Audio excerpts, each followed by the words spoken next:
Cloud. All right, beautiful. We're live. Well, welcome everybody to the interview with the man who owns 60 inflatables, 60 whole inflatables, right? I'm just kidding. You guys like, he lied. Promise 600. Yes, you heard that right. 600 inflatables, 600. I'm super excited about this interview. He's one of you guys. You guys that are all here today don't know who it is because you guys are all joining, but somebody here does in fact own 600 inflatables. And today we're going to hear his story, how he did it, what he did it. What are some of his what are some things he would have done differently, what he attributes his success to. So without further ado, I will introduce you guys to the one, the only Jason Jones. Ooh, how you doing? Hey, Jason. So let's start with, let's just address the elephant in the room. Do you really and actually have 600 inflatables? We have over that. I don't know the exact count, but I know that we're over 600 now. Over 600, right? And how long have you been in business? We've been in business since 2010. That was the first year of business for us. So I started with a small company, bought about 6, 8 inflatables. I was doing a great big job for a local festival that was going to go all through October every weekend. And it was a buddy that had it and I kind of got the contract for it. So that's how I got started with them. And wow. It just grew and grew from there. All right. I know everybody has a million and one questions. So put your questions in the chat or in the comments and I promise we'll get to as many as we can. Where are you located? Which part of the world are you in, Jason? I am located in Muskogee, Oklahoma. Proud Okie from Muskogee, as a Merle Haggard song goes. Muskogee is about 40 minutes from Tulsa. So that is an advantage to me. Now, we have now several locations and several different companies. Tariq knows this. I have purchased several of my competitors out over the last years, and I have left them alive as a competitor to me. Different websites have different inflatables. Some have some of the same. Inflatable Office is who we use. It makes sharing inventory easy. But with that being said, where I am located, Tulsa's 45 minutes away, major metropolitan.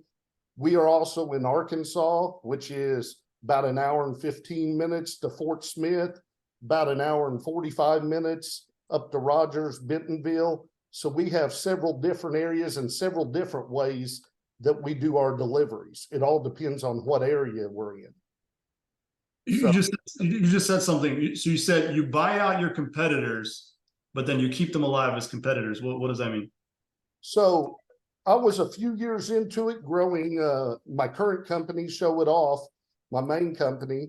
And I had a competitor come to me and say, hey, we've gotten older. We've had our business for 10 years or something, and we're selling our inventory. You want to buy our inventory? And send over a list of inventory. I go, well, what happens if I buy it all? Can I also own your name and your phone number and, everything else? And they go, would love for you to do that. And they were a business that was successful. They had just gotten older. So I purchased them and I left their business alive under their name at that time. And it's still called Just Gotta Jump, and left them alive as a separate company. The prices were different at that time.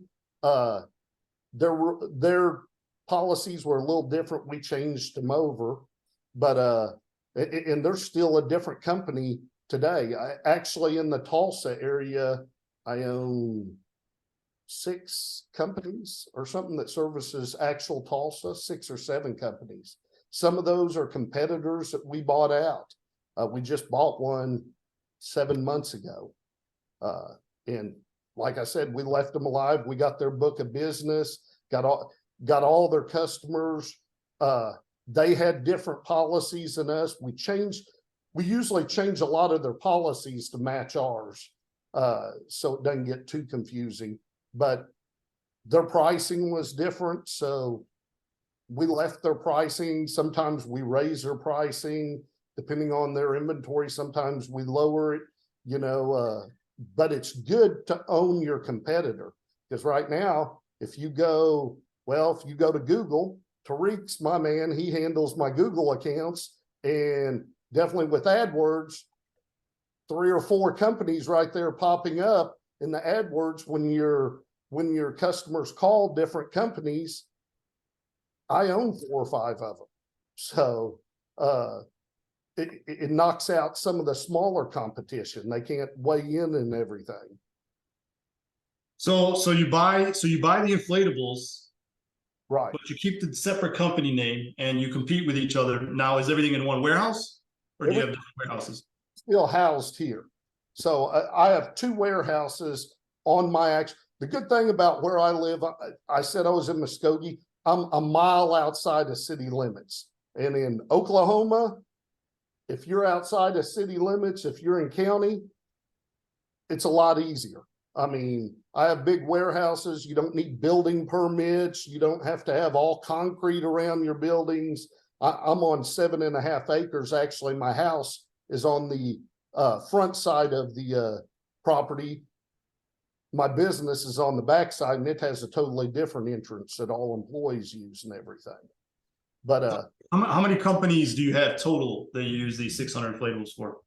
the actual inflatables, I believe it's 13. I need to go back and check because I have a couple of I have an escape room company now and axe throwing, but I believe it's 13. Wow. He doesn't even know how many companies you have. Wow, that's next level stuff. Okay, so now that wow, that's and somebody asked when I said 600 inflatables, they're like, he's probably a manufacturer, but you're a rental company, right? You rent this stuff out. Pure rental. I don't manufacture. I buy from all the manufacturers out there, EZ, Magic Jump. Those are 2 of my big ones. Eddie always takes care of me at EZ, but I buy cutting edge or inflatables. I always call them cutting edge. Tit and Table, we have some of their units. All the major manufacturers. We got some of their units. Okay. So let's kind of go back a little bit. How'd you get into the industry? Like, how did you start? You said you started by buying somebody, or did you start from scratch? No, I started from scratch. So before I bought bounce houses, I was already in the inflatable industry. I was dealing with Christmas inflatables.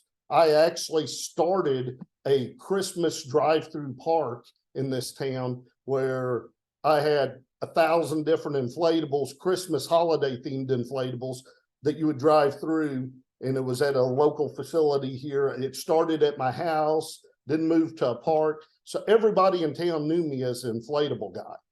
I was also a banker at the time. That was my day job.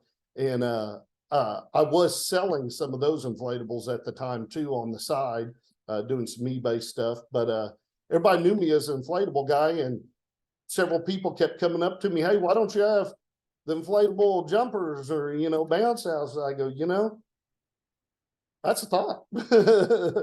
This park deal wasn't really making me much money, dealing with the Christmas inflatables and stuff. I go, this is more a thought that could actually make money. So everybody knew me as an inflatable guy. I go, let's give it a try. So that's what I did. I had a Jeep at the time. I had my day truck that I drove, but I also had a Jeep that was kind of my play toy. I sold it and sold some other things and bought some inflatables. What were you doing before you started? Well, like I said, I was dabbling with selling inflatables on eBay, the Christmas ones, not commercial jumpers, Christmas, Halloween, but I was also a banker. I was a loan officer for a bank. Wow, okay, impressive. How many inflatables did you start with when you started renting? It was 5 or 6. And like I said, one reason I did it is I had this festival that they do a deal at Halloween where they have 11 different haunts all on 60 something acres. And they had an inflatable guy that would show up there, and they're open every weekend in October, 5 weekends. So it's a paper play. And I went to him. He was a good friend of mine. He's the one that I would do the Christmas park. I use their land to do the drive-through park. I went to him. I go, hey, if I buy these inflatables, can I have this paper play, as my first job? And that worked out real successful. I got my foot in the door, got me to hand out a bunch of cards. And I mean, my key thing is I always go big when I get into something. And for the first few years I was working at the bank, I was taking everything that I got in the business and putting back in the business. So after I did that big festival, I made some money. I bought some more units right away and started adding on. That's how I always was. And then eventually I ended up quitting the bank and going into this full time because it was just taking over. So we got a few questions here, and they're all kind of related to how'd you do it, right? What kind of ads did you run? How long did it work overnight? Or I guess what do you attribute most of your success to? So actual marketing wise, I will tell you, I've done it all. I've done it from buying school ads and buying this ad and that ad. There's only two things I roll. And don't get me wrong, my kids, I got a kid in elementary and two in high school. I still go support their football team and buy their ads. It doesn't pay. I mean, I was just a big game night sponsor for senior night, and I worked out, every weekend, every time they announced me, they would give a coupon code. Guess how many people have used that coupon code? None. I mean, that type of advertisement, if you're doing that, good luck. Google and Facebook, I attribute the most to. I now have a and Tariq knows this, and that's why some of my smaller competitors can't compete in my areas, but I now have a large budget that I roll into Google specifically. AdWords pays. I mean, it pays. SEO is great, but what Tariq, I've been with you since the very start almost. I think I was. Yeah, you were one of my very first clients. Yeah, and when you say Google, I mean this could be confusing for a lot of people. Are you talking about Google My Business, Google SEO, Google Ads? Google Ads, the click Hey. ad, and then Facebook. Tariq handles some of my Facebook, my Pixel stuff and everything, but today I picked up my phone and picked 3 different companies and ran some ads. I look at it different. I look at it as like one of my companies isn't doing that great for this weekend. It's going to be a nice weekend. I go, well, here, let me spend $50 on an ad to run for 2 days advertising bounce houses. And guess what? If I get one bounce house booked, that paid for the ad and then some. If I book a bounce house for $150, and that's just a bouncer, not a combo, guess what? I made $100 off that ad. And how many other people saw that ad? So you have to take and figure out what you're getting back and if it's working. For me, it's always worked. I think a lot of people tried the free ad, and I see some questions here like, Yelp, people are asking about Facebook Marketplace. What about Facebook? So I know we're doing some of your Facebook ads, but I think you're talking about boosting some as well, which would just kind of work better for you. So I'm talking about boosting. If you're using Facebook Marketplace, I will warn you, you'll get kicked off eventually. You're not supposed to use rental deals in Facebook Marketplace. I used to do that way on back. Now I don't even do it, and I see competitors doing it, and I see their ads go. My understanding is that's for selling stuff, not renting. But I know a lot of people do it. People don't go there, I don't believe, much to search. I've tried the Yelp thing. Yelp, once again, we track everything. No, I will not. Here's the biggest one, and some of you may believe in it, but the Better Business Bureau, don't give a crap about. I don't give a crap about, at least in in Oklahoma and Arkansas, nobody goes to the Better Business Bureau unless they're going there to gripe.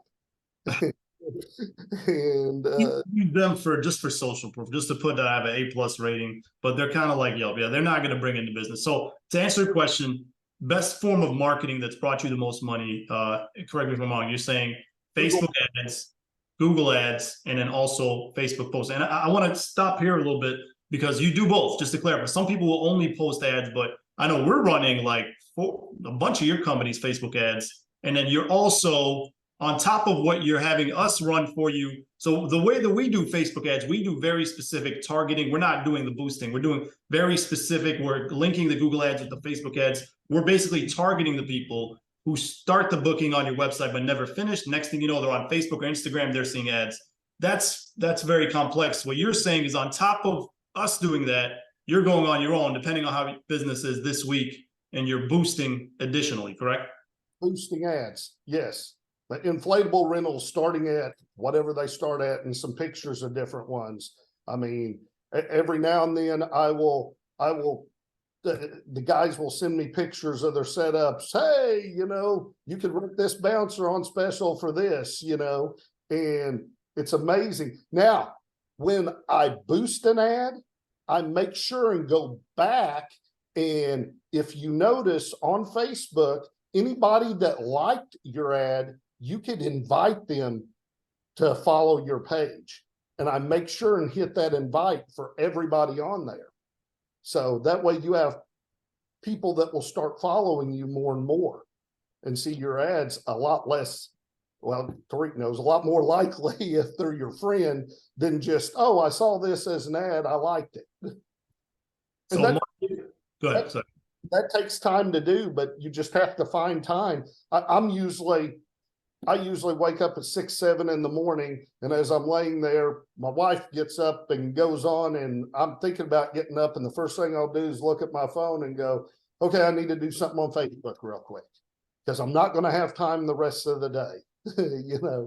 Would you recommend, for everybody here, just boosting? Forget the Google ads or forget the Facebook ads, like the actual retargeting ads. And a lot of people do this. Their entire marketing strategy is just boosting on Facebook.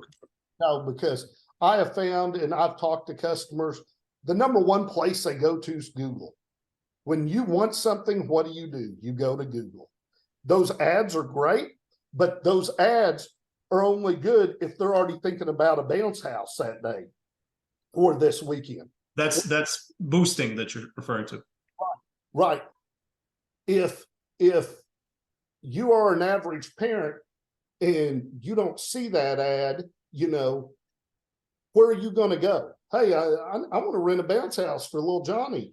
Well, let me go to Google and see what's available. Those ads are great, and they're what's the word I'm looking for? They're there to catch your eye and do draw in attention. But if a person wants to get something for a party, they're doing Google more than likely. Absolutely. And the numbers are there. I've done a few videos on this about how you can actually see. And if you want this, let me know in the chat. I'll send it to you or in the comments. You can actually look up on Google how many people in your area have searched for bounce house rentals or water slide rentals in the last few months. I know I've talked about that a little bit, but that's hard data. Those are people who are ready to book. They've already decided. Not only do they want a bounce house, they just need to decide, who am I going to get a bounce house from? They already have a date. They've decided. They're just looking which company to give their money, and you can actually see how many people in your area, and you got to get those first. I always say order of operations, Google ads, number one. Then you can do Facebook, then SEO. But Google ads, I 100% agree, is definitely going to get you the most. So I guess what do you, other than marketing, what would you say, what do you attribute most of your success to? You've been able to you've been in business since 2010. It's like you've grown, you started 13 years, 13 companies, one company per year, and you've got to be doing very well. So what would you attribute? What would you attribute your success to? Financing. I hear all these people talk about, hey, I'm going to wait to have the money in hand to buy a bounce house. That's fine. You can. You're gonna grow slowly, and you do own it outright. But I've over time used finance companies, finance equipment. Granted, my credit's pretty good, but I look at financing totally different than everybody else. I'll give you an example. Hey, if IAPA's coming up, you go in there, you're looking at buying 2-3 units, and you got $10,000 or something, that's great. But if you had $100,000 and you had the capabilities of doing it, If you had $100,000, first of all, your buying power gets a lot better. You will get your units, I guarantee you, way before everybody else. I know this for a fact, because you're placing $100,000 order with the company compared to a $10,000 order. You know, people say, well, you don't want to pay for the interest. You got to look at it differently. The bank has the right to make interest if you're making money. So let's take an example, $100,000 order. You know, you went and financed $100,000. Let's say each unit, I wrote some things down here. Let's say each unit on average costs $2,700. So you get 37 new units. You grow your company with 37 new units. Okay. You do a 4-year note. Let's say right now rates are high and they're getting higher. Let's say it's at 11%. So your payment is $2,584 a month. Okay. Over 4 years. So you have to look at it differently than other people. $2,584. Okay. Let's say on average, out of that 37 units, on average, you're getting a $300 rental. At $300, I think I wrote it down here. Yeah, 9 units has to rent one time in the month, and you made that payment. So what about the other 28 units? And what about the other 3 weeks that you have to rent them? Not just one time on one weekend. So now you're profiting off the bank's money, and you were able to grow a lot bigger if you choose to grow a lot bigger. Will the bank make money? Yeah, on my calculations, the bank will make, I don't know, $20,000 over 4 years. But how much profit are you profiting off the bank's money?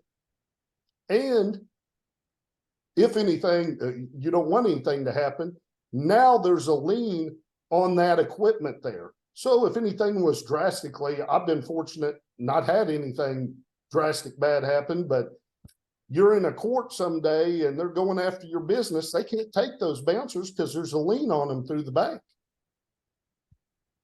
So the bank owns them first. So everything interesting. Yeah, you're talking a banker's perspective, because I used to be a banker, like I said. So yes. So you buy the units, obviously marketing, right? A lot of people buy the units, but then they don't invest in marketing and those units sit. But let's say you do the Google ads, the Facebook ads, you do all the right marketing, you buy the units. Man, what units? I mean, you're talking to people here who really haven't been, a lot of us in the industry, for very long. What if I buy the wrong units and they don't rent? What would you say? What is the most profitable for you? If I were to buy 10 units, if you could start over, your first 10 units, what would they be?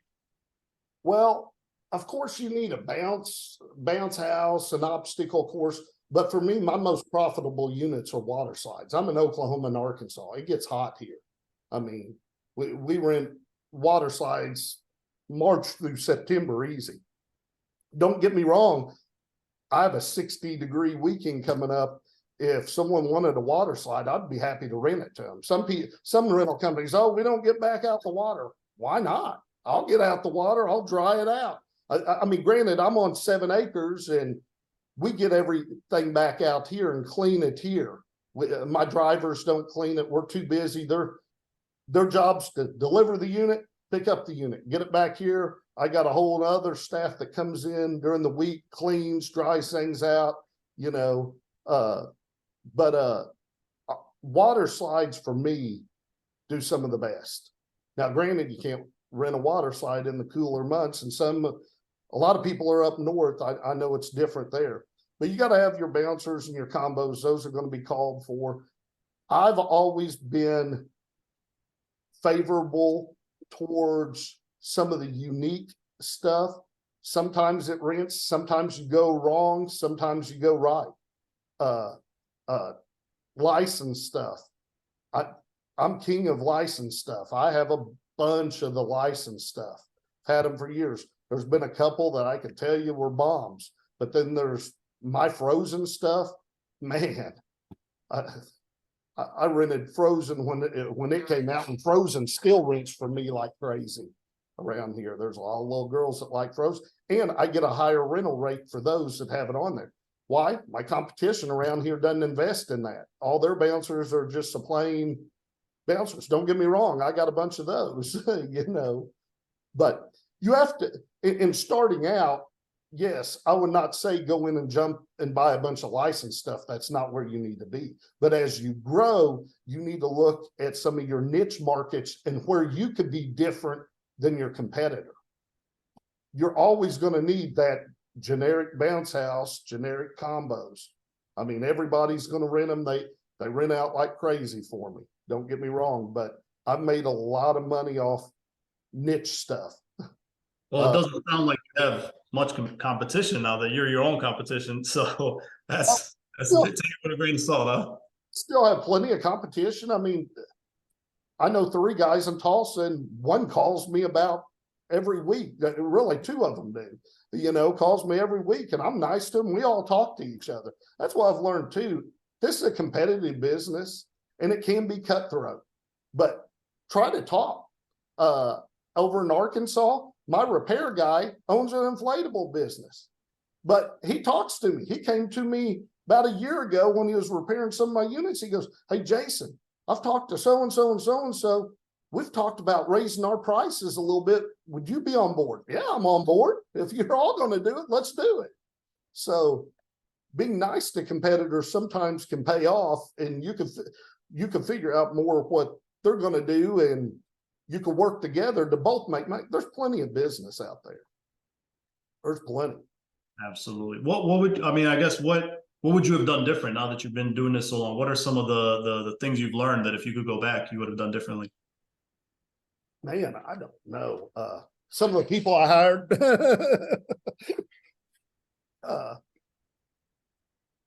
I don't,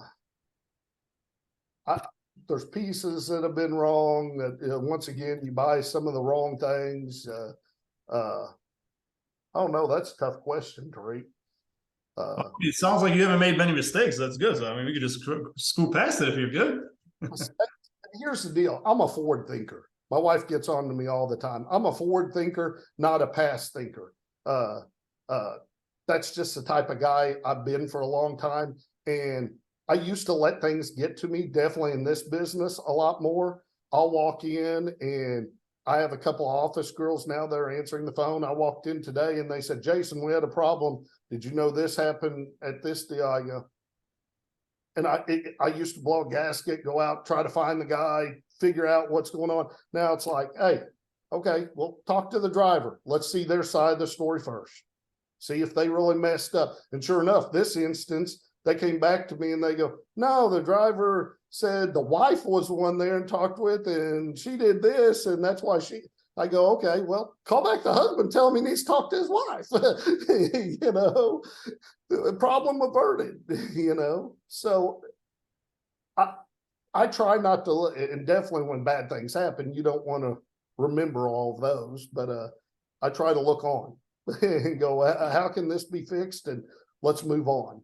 I mean, you can't sit there and dwell over it, because if you dwell over it, you're just gonna spin in the wind. So there are some questions about competitors, but there's one other question about Yeah. and I think so I always give this disclaimer. It's tough when you talk to somebody like yourself that's been in the industry for a while. And the question is, how do you get bigger bookings like schools and churches and parks? I think sometimes the advice that we have later on after you've been doing it for a while isn't necessarily the advice that we would have that would work for some of the newer people. But I'll still let you answer it. But I do think it's important to know that once you've already dominated the market, you don't, things that'll work for you may not work for everybody else. But what's been your strategy to get into more schools and parks and churches? Oh, you're exactly right. Schools, churches, and parks. Now for me, they come to me a lot.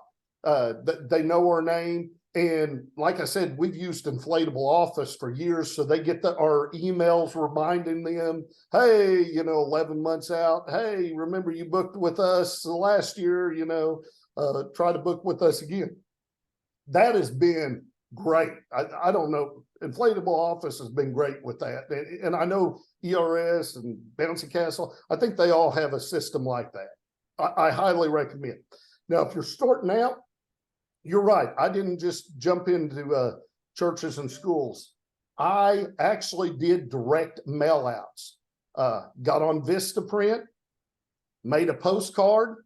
Sometimes we still do it. I have my new, we're dabbling in, we have some mobile escape room trailers right now.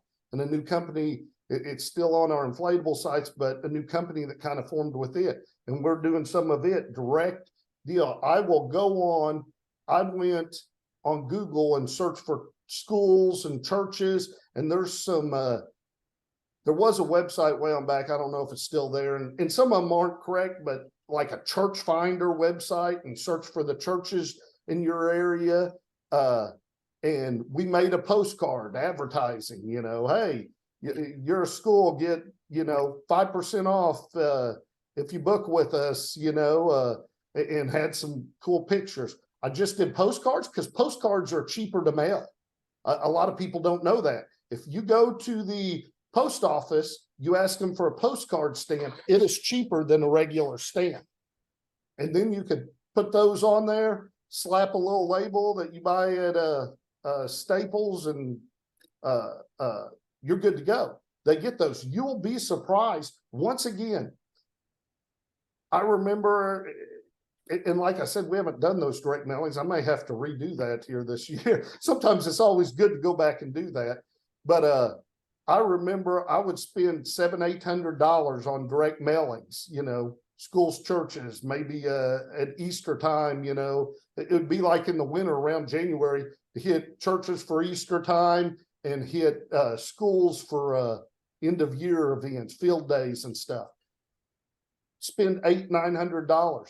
If I booked one big school that didn't know about me because of that postcard, guess what? It paid for all the other, I may have 800 more of them out there that are floating around. You got to look at it. Is it going to be worth it? And for me, it was worth it. It got my name out there, got things going, those schools, because and with schools, we always send it to the PTOs. I think that's who we send it to, the PTO person. Usually around here, that's usually who arranges the field days.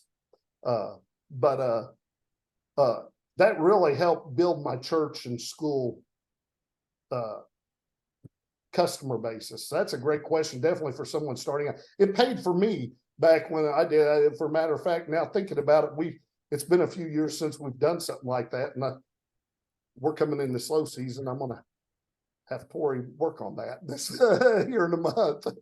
It's interesting. Everything I'm kind of hearing from you, I'm hearing over and over. You're not afraid to spend money on marketing, and I think that's clear. I think a lot of us fall into spending tens of thousands of dollars on inflatables, but then $300 on marketing. I don't know if I'm gonna make my money back. I think a lot of us forget that you gotta. It doesn't matter how great the food is at the restaurant if nobody knows you exist. The food, the service could all be great, but if you're literally in the middle of a desert, there's no road, there's no billboards. So, and nowadays, you don't have to do any of that physical marketing. It's all online. So I love that it's this common theme that I'm hearing, that you're ready to spend money on marketing. You see that investment. For your everyday customer, your backyard parties, I know there's companies out there, and some of you may do it. You only do big events. We do backyard parties like crazy. I love backyard parties. They're simple, they're easy, less stress. Now, don't get me wrong, I'll take your big events any day too. We'll take both. My company is structured more towards all inflatables too, though. I don't worry about tents, don't do tents at all. I have some concessions. Guess what? They're all off our websites right now. We worry about what fits in a truck and how much we could get in that space. Okay, tables and chairs, prime example. We have tables and chairs. My competitors rent tables and chairs like $1 a chair and $5 a table, not me. $5 a chair, $20 a table. What? It's one of those deals that if I'm not making big money on it, I could put it in inflatable in its spot. So why do I want to rent when my trucks are getting full? Why am I renting 30 chairs that could fit for $30, or I could rent another water slide that gets me $350. Now, I'm going to have those customers that want it. And guess what? We didn't have tables and chairs on our website any at all last year because I got tired of renting them for those cheap prices. I put them on this year and I thought I was crazy. My staff thought I was crazy. Nobody rent them. We have rented a crap load of tables and chairs this year. A lot of your parents don't even bat at the price. And it floors me. I'm like, these are just easy tables and chairs. I mean, the chairs I think I bought from Eddie for $11 a piece because we got a bunch of new ones in. But for me, my trucks are real full. So when you're starting out, they're not that way, and you're trying to get that extra money. I'm trying to put out and get more inflatables out there because that's what we do. We got over 600 of them. I need to get them on trailers in place of something that's not a huge money maker for us. I mean, I do that too, and that's why I try to avoid purchasing those.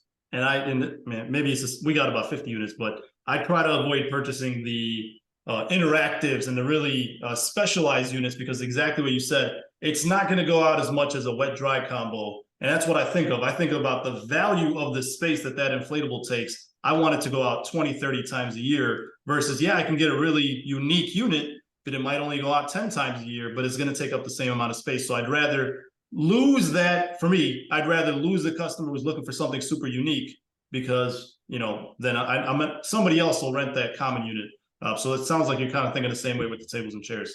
Kind of, but with interactives, that's kind of a different deal with me. We have our wrecking balls and our jousts, and that attributes to getting those school and church jobs. Yep. You get jobs that other companies don't because of that. And we have a policy.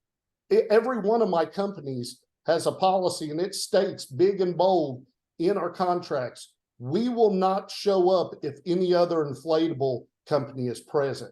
So if a church wants to rent Little Johnny's bounce house for $90 and come to me and rent the wrecking ball and the nicer obstacle course, we show up and go, you got to get rid of that. You should have rented that from us. And that will take care of a lot of that, your little ones that don't have insurance out there. Everybody has them in their area that, you're like, golly, you're killing on price. But those nicer interactives and stuff, that gets you those bigger jobs. Yes, they may not go out any or every day, but now you're able to tell that church, well, yeah, we'll bring that wrecking ball out and we'll bring the hippo chow down. And then they read your contract. They'll call us back all the time. Oh, we were going to have a bounce house. So sorry, we're not going to take this job if you're going to have someone else. We'll rent you a bounce house up. Okay, well, I guess we're going to have to rent a bounce house from you then. What's your justification to the client for that, to the customer? Because I don't want my name as such. I've seen some junk out there. And in all my stuff, we try to keep, we try to maintain and take care of and keep it clean. I've had it happen back starting, would show up and friends of mine, hey, we saw this and this bouncer was pretty crappy, dude. It was all dirty and moldy. And I was, no, that's not even mine. Yeah, you saw my name on that unit or you knew that I was at that event, but that wasn't even mine. And then I've never had it happen, but I've heard horror stories. I don't want the faction, let's say little Johnny got injured on one, then you got an insurance deal. Did that company have insurance on that bouncer?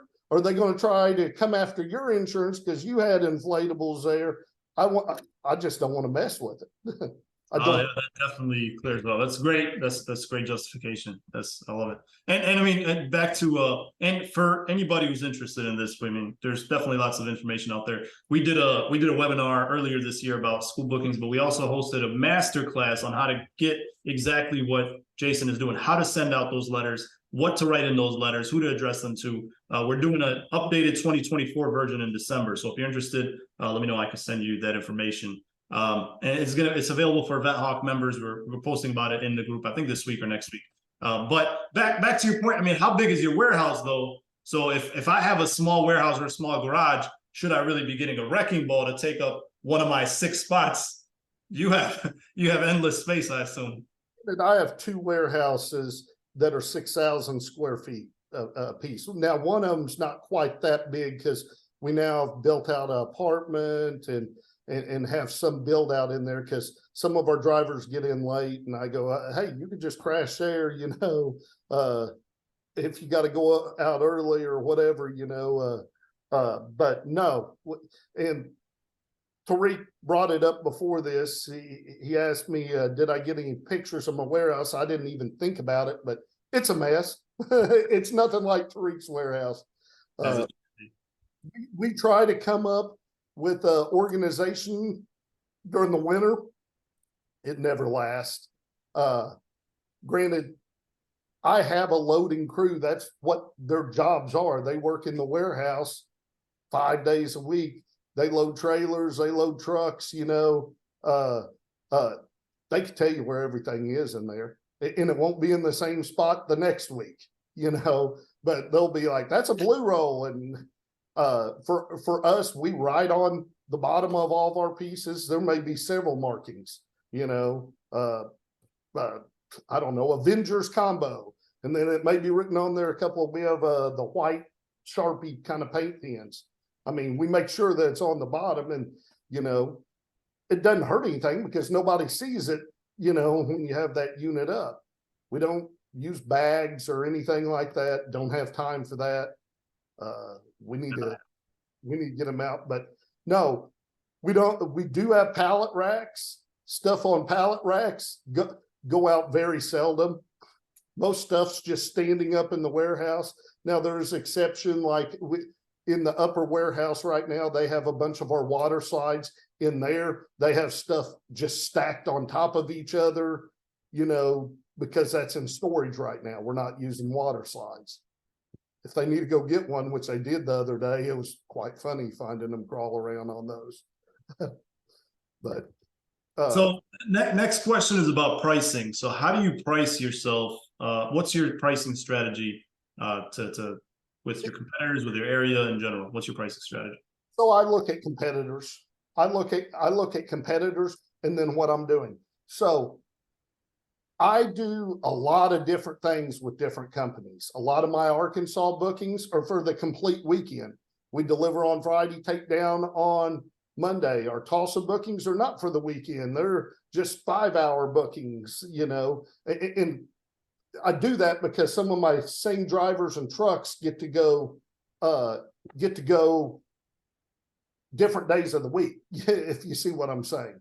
So I don't have to buy double the trucks and double the trailers. If I could send them out on a Friday and send them on Monday to go take them down, that's great for these companies. Then they could be used over here on Saturday and Sunday.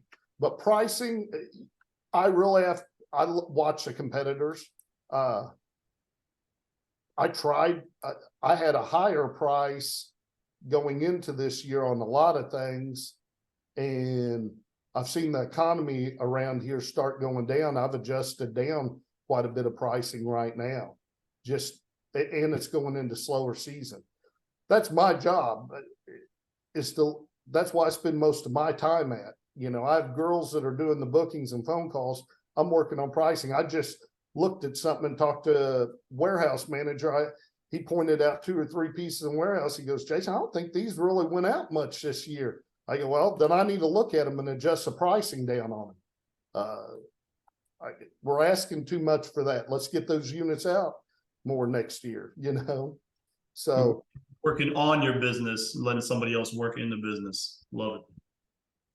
Right. So, I mean, you don't want to be the cheapest guy, but I know some people want to be the most expensive guy, and that's good too.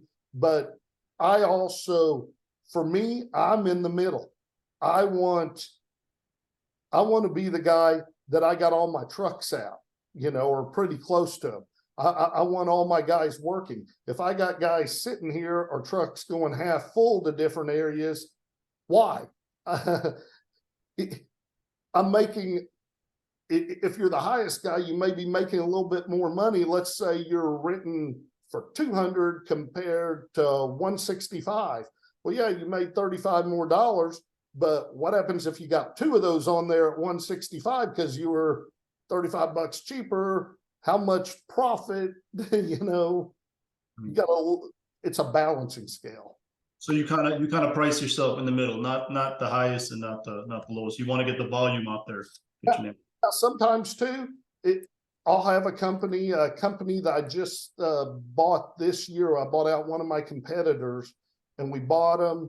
I didn't look at the inventory much. I really just wanted their book of business and their name because it was pre-established. We got their inflatables. They had 35, 40 inflatables. Some of them are a little bit, older and rougher, but they were written them out, no problem. I go, lower their price. There's your cheap company. There's in quite the quality as some of my other companies, so that could be a little bit cheaper rental piece. Do you do more truck and trailer or box truck? Truck and trailer. We have box trucks, but here's the problem with a box truck. I've experienced all that. Truck and trailer, all my guys have jacks and four ways and spares. I spend a lot of money at the tire shop. I mean, there's a local tire shop. We have stuff there weekly. My father-in-law lives on the other side of the property, and that's for him living here. I made his job. He used to work at this tire shop. He goes and checks tires, oil, everything else weekly. That's his job, and takes in what he needs. He's retired, so it gives him something to do. But here's the deal with truck and trailers and box trucks. If one of my trailers or one of my trucks has a flat, happens all the time. Definitely Oklahoma, Arkansas roads, our roads suck here. Happens all the time. They have a flat. They pull over. They change that flat. They're back out on the road in 10 minutes. They all know how to change a flat, and we give them the tools to do it. Box truck, not the case. Box truck, you more than likely, definitely if you're out in the middle of nowhere, you're having to call a big truck guy to come out there. And if it's on the weekend, that could be very expensive. Happened to me. We had one over in Arkansas or something. It was close to Arkansas, and we called a company. He was an hour and a half from the warehouse. I go, just call the guy. He still has 4 deliveries to make. Called a company. It took them 3 hours to get out there and change the tire. Guess how many pissed off parents there were? One parent, I remember this specifically, came over and picked up the unit from the guy on the side of the road, and he told him how to set it up. It was a just basic bouncer. I remember that. I was like, yeah, let him. Normally we set it all up. Just go through everything with them while you're waiting. But that's the only problem with the box truck that I've experienced. What size trailers do you recommend? And what size? And then someone's asking how many units you fit on each trailer. Do you look at that? All size trailers. So we run flatbeds. We call them flatbeds, cargo trailers, that have the rail that's, a foot up. We've modified them and added a second rail that now sits about 3.5 feet up. So you can stand everything up on the trailer. We run a lot of 18 and 20 footers, depending on how big your rolls are. You could fit, hell, we just had one trailer. It's dry season, so she remarkably got like 16 rolls on there and went out. We also have enclosed trailers. I've learned, for some reason, my staff, some of mine don't like the enclosed trailers as much as flatbed trailers. All of our trucks are diesel, though. We buy diesel because pulling power, transmissions, and when you're pulling that much weight, you got to have it. I think we have a couple of gas trucks, and we use them for single or 2-piece deliveries. If there's something quick, and the only reason I have them is because I bought a company that's what they were using. if you see what I'm saying. But no, box trailers, it all depends on how many you plan on doing. We have some big pieces. So we have a water slide that's 45 feet tall and 115 feet long. You know, that water slide's big. We have a car hauler that we use to do that. Has a winch on it and stuff, you know. So it all depends on what pieces you're using, how many stops you could logistically make in a day is, you know, the trailer size. I can't tell you that this trailer would be the right one for you because it all depends. You may just have bouncers and combos, so all you need's a 16-foot trailer, you know, and you're able to get 10 pieces in it, and that's about all you could do in one day. You know, it all depends on scenarios, at least for us. How many trucks do you do go out like on a busy weekend, and how many? Well, I guess how many units was your record or your average, and how many trucks? I've never actually. I know truck wise, but like I said, some are doing multi-day rentals and stuff. Usually our crews, 10, 11 crews out in a day, and are some of the busy days. But those 10, 11 crews could be running 10 pieces easy. Now, like I said, some companies do weekend rentals to keep that truck count and crew count down. So like I said, some of our companies like over in Arkansas, that's the reason they only deliver on Friday and take down on Monday. You know, that way that same truck can be used over in Oklahoma on this day, if you see what I'm saying. So that's the policy of that company, weekend rentals. So they deliver on Friday, pick up on Monday. Then you have another company, same truck, same crew, do the Saturday drop off and pick up. Smart. Now we've opened up some new areas in Oklahoma that are a little bit further out. They're delivering on Thursday and taking down on Sunday. The reason why is that way that same crew could go to Arkansas and we're Tulsa on Saturday. So, you know, different companies have different policies, and sometimes it doesn't work. I mean, these new areas that we went out to, somebody called the other day and said, hey, we could just do it on this one day. We're doing a banquet facility.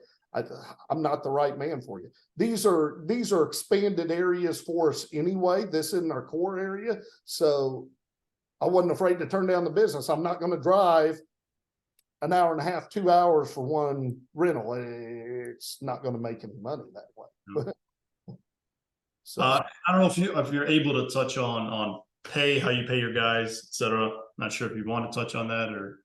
My guys, the way that I'll touch on that, my guys get paid very good. Very good.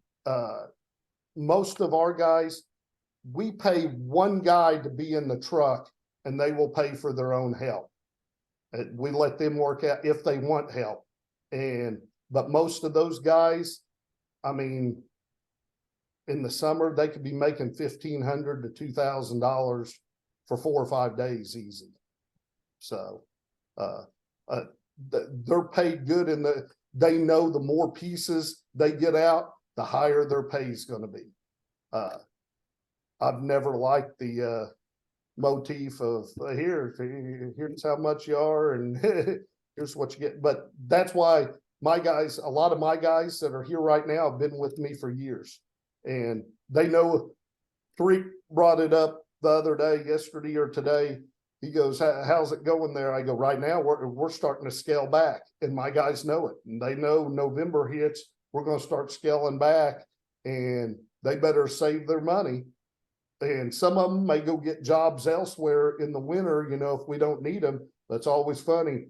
Come March, they're calling going, hey boss, we want to come back. We want to come back. So if you pay them well, it definitely, if they're good workers, don't want to work for you again. So I've always tried to do that. And you get mad at people and blah, blah, blah. Everybody does. People mess up. I got one that's on my shit list right now. But he's been here forever. He's been loyal. He just messed up. Everybody messes up. I'm seeing a lot. The one question I'm not seeing on, which is what I'm really really into right now these days, is leadership. Right? How I mean, a lot of us are having trouble running one company. How I mean, tell me a little bit about your leadership and the culture that you foster, that you're able to get all these people that want to work for you and show up on time. And how are you hiring? And that can't be all accidental, right? It can't be because you have 600 units. You're doing something with your leadership that's because it doesn't matter how many units you have. The biggest complaints in this industry, hands down, is hiring employees. How are you handling that so well with such a large company? So I have good people. As I've grown, I've made mistakes in hiring different people, and I've learned what to do. One time I tried hiring a general manager. That didn't work. They didn't treat the company. That was 2-3 years ago like I did, and I had to come back over. But I've learned to hire people under me. Like I said, I have an office staff. I have 2 girls, one that's here all the time, and she's my right-hand girl in the office. She handles the phone. She'll call me. I'm not afraid to answer. I probably got 20 phone calls or text messages from her today, but she knows I want to know what's going on. I may not respond, but hey, I did this, just so you know. Then I got a guy out in the warehouse that's handling all the guys. He's handling cleaners, drivers, all the workforce guys. Those 2 work good together too. Now, you brought up hiring. Our guys don't start off being a driver. We have guys come and go like crazy. I don't even know them all. I think I brought up to you, we don't clean on site. All of our pieces are cleaned here. So everything that goes out is put in the middle of a warehouse where there's a huge area, maybe 200-300 pieces for the weekend, and it's all put there. And Monday, guys will start showing up. The warehouse manager gets here and there's a couple of guys under him. One of them will get here around 8:30, open up the warehouse, and people will show up. We do not stay on their butts, what we call cleaners. We have people come from off the street. We have people that one of our guys will see at a convenience store, man, I need some work. Well, why don't you go on out here, man? They'll let you do some cleaning, and if you make it, so our cleaning staff turns and turns, and that's what builds us into drivers. So our cleaning staff is out there. They're the kind of peons learning how to roll and clean these things under the leadership of my warehouse staff. And if they do good, then they may move up to a driver position and make a lot of money. Or a driver. Like I said, we just hire one driver. Our drivers all the time notice those cleaners out there and who's working good and go, hey, I'm going to hire you to work for me this weekend. Why don't you come out and do some work with me, see how it is to be a driver. So yes, leadership's part of it. And my warehouse guys and my office girls, they do a great job, and they communicate and keep me in the loop of everything. So it allows me where I don't have to be here breathing over their neck. Do I come and check on them all the time? Hell yeah, I come and check on. I got cameras all over this property. I see everything that goes on. They're on my phone, so if I need to see what's going on, is anything getting cleaned out there? No, let me find out why.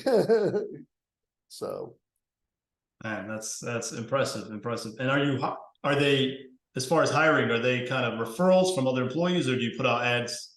yes. That's how it usually goes. Referrals from other employees. I mean, we got some cleaners that will bring, friends in. Hey, he needs some work, man.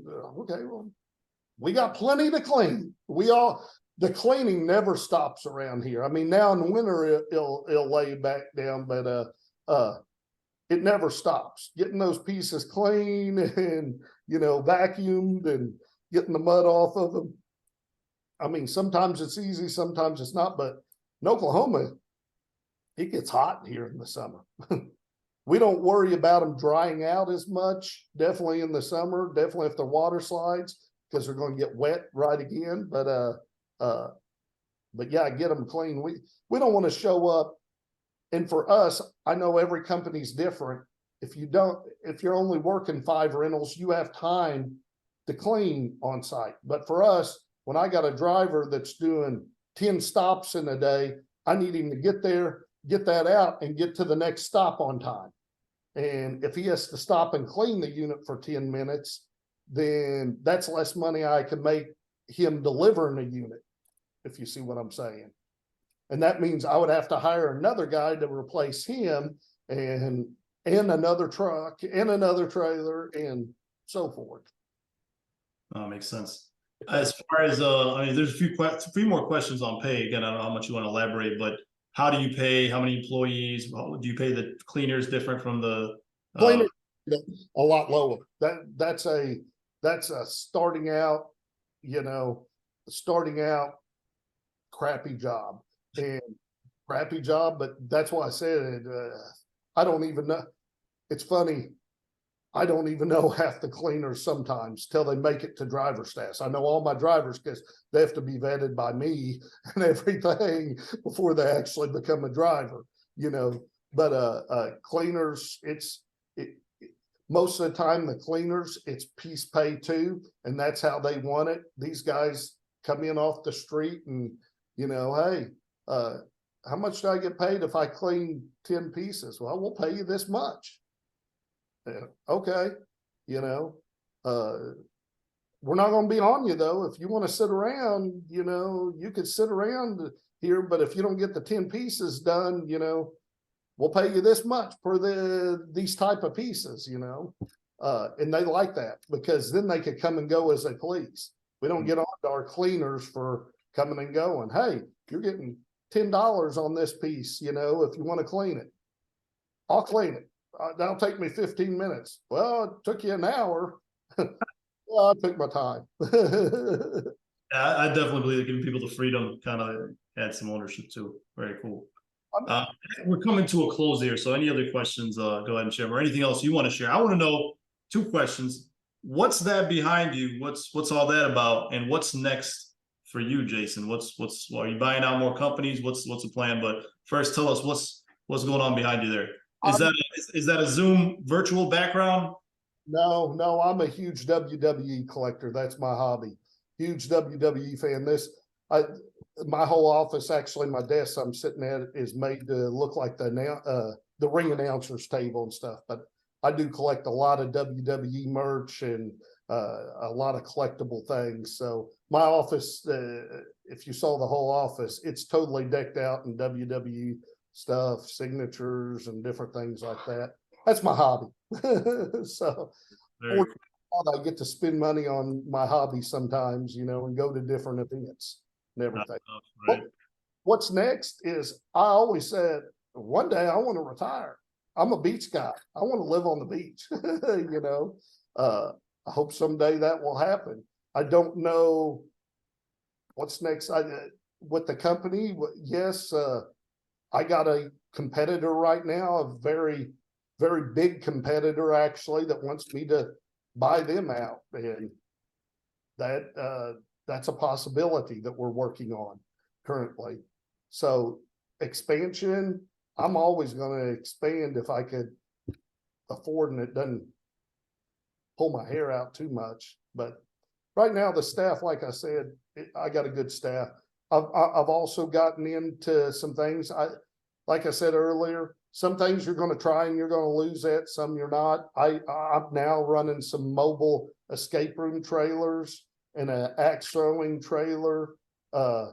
Some of us, like myself, have gotten older in this game, and it's something good that we could take out, just show up. I go do the escape room some because it's fun watching people in those, but you show up, you don't have to roll stuff and everything, and look at some of that. I got some older friends that started this company with me, and yeah, they can't do the inflatables anymore, but now they're doing some of those for me. So less backbreaking. Well, Jason is going to be at IAPA, so you're going to be at the Event Hawk party. So if you guys want to talk to Jason in person as well, he'll be there. You're going to have one of the belts with you so we can identify you. I may.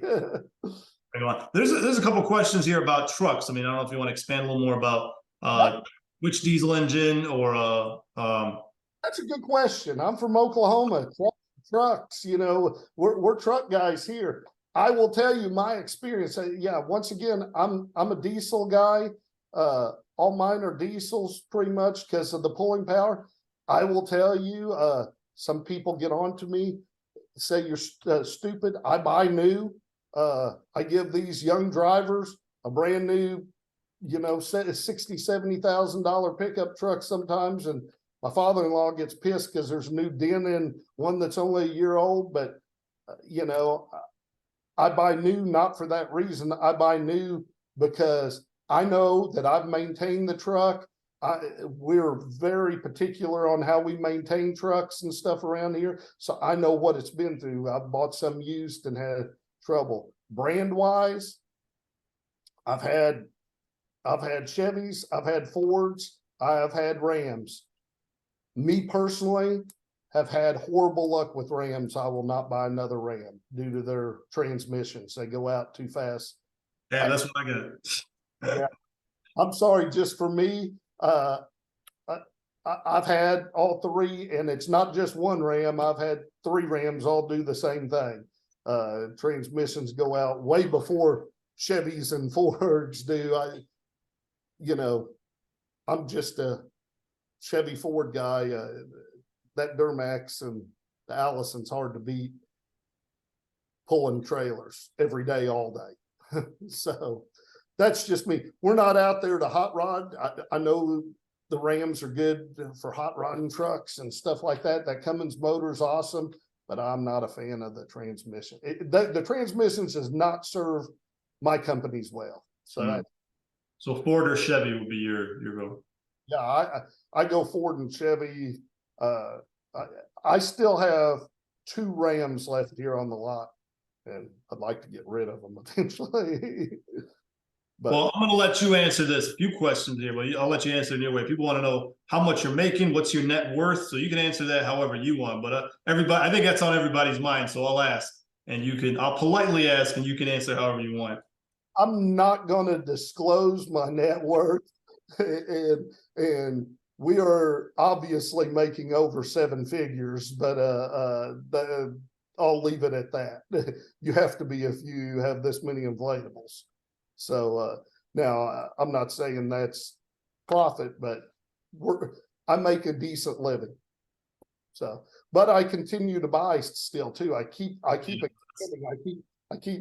I keep telling myself, if I quit expanding and quit doing this, man, I could sit back and make some killer money, but I keep buying more. I mean, last year at this time, I think we had a 40-piece order and a 35-piece order right before IAPA, that we expanded and bought a bunch of new stuff. And so.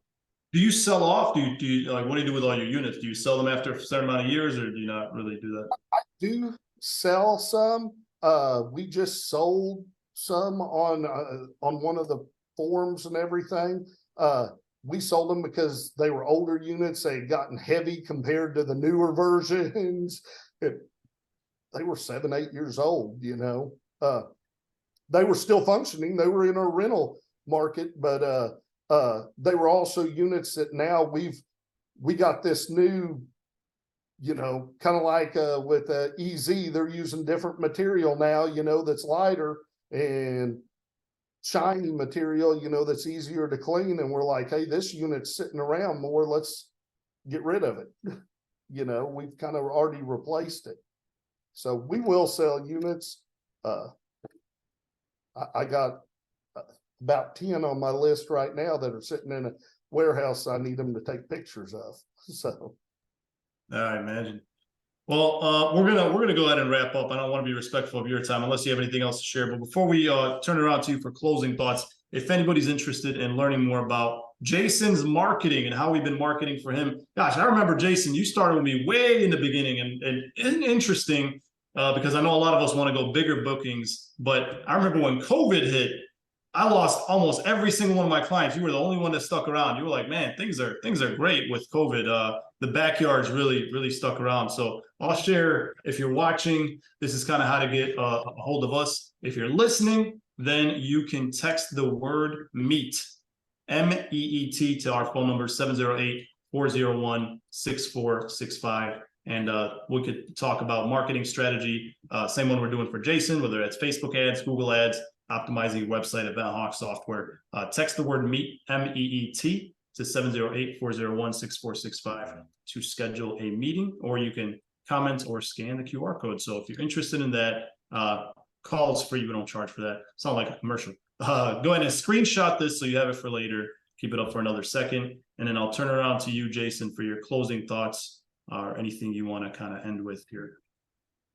And you brought up something interesting about COVID. COVID did hurt me bad, definitely with the schools and churches that year. But after 2 or 3 months, I learned, roll it into, at least here in Oklahoma and Arkansas, everybody all of a sudden, when summer hit, they wanted something to do bad. So I was like, we got to publicize backyard parties left and right. And that's what we did. And you helped with that. And remember, it was a scary time. So are you, I guess this is, I keep saying last question, but what are your predictions, thoughts on the future of the party rental industry? People are talking about recession. People are talking about economy. Are you buying more now? Are you scaling back? What do you think is going to happen with our industry, and what's your plan for it? Here in Oklahoma and Arkansas, it takes a little bit longer for things to hit, but I have seen over the last 2-3 months a little bit downward trend in spending in this area. So the party rental business is still going to survive. I've heard rumors of way on back at the big recessions that people did good because they didn't go on vacation. They rented a bouncy house. Some of your higher dollar items and your bigger events may suffer some.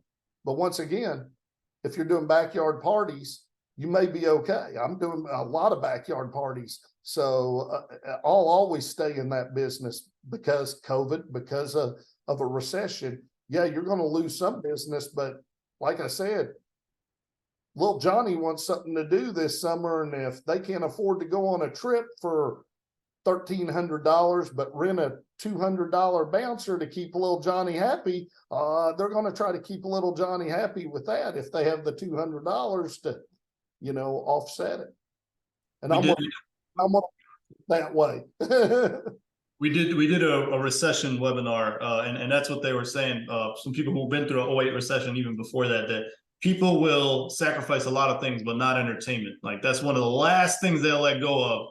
So it's good to be in this industry when things like that happen. People will still invest in entertainment. I thought that was interesting the way they put it, because it's true. I mean, that's when things do get bleak. What do you want to do? You have to do something. And fortunately, we're not Chuck E. Cheese, where places like that completely get hit. But we bring it to you, and it's convenient. So yeah, I agree.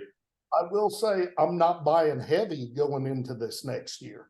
I bought heavy last year, and that's one reason, because we did buy heavy last year. We bought 2 big deals, and then, like I said, we bought another competitor out in the early spring that we weren't expecting to do. So I'm going to IAPA. I'm going to go look around and see what's out there. I'm sure we'll buy some units, but I'm not going real heavy, looking at spending a whole fortune, because I do want to be smart and see what goes on.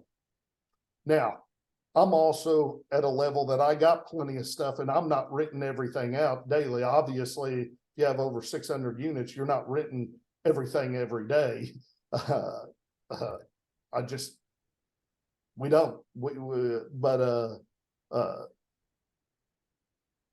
But I'm not thinking that I need a whole bunch of units for next year, new units anyway.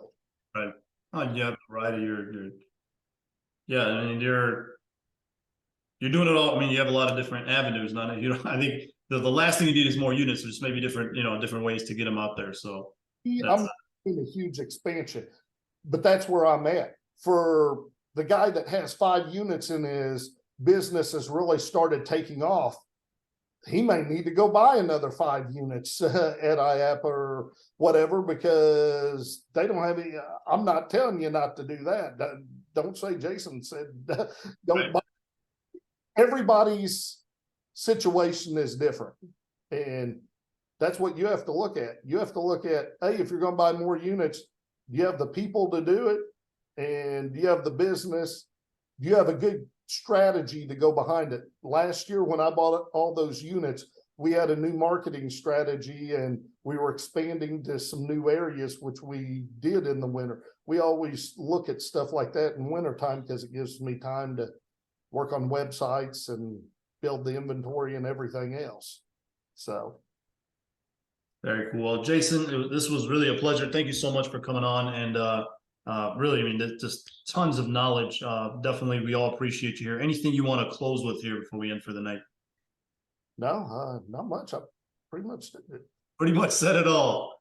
Well, if you're coming to IAPA, we'd love to have you drop by the Event Hawk booth. We're going to be near Tent and Table and Leisure. We're going to be right there. Got a cool little booth, so you might run into Jason there. And if not, definitely register for the Event Hawk party. We're hosting a party with Jump Orange on Thursday night.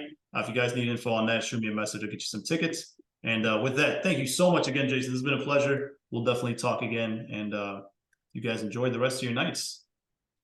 Thanks a lot. All right. Good night, everybody. Thank you guys for coming by.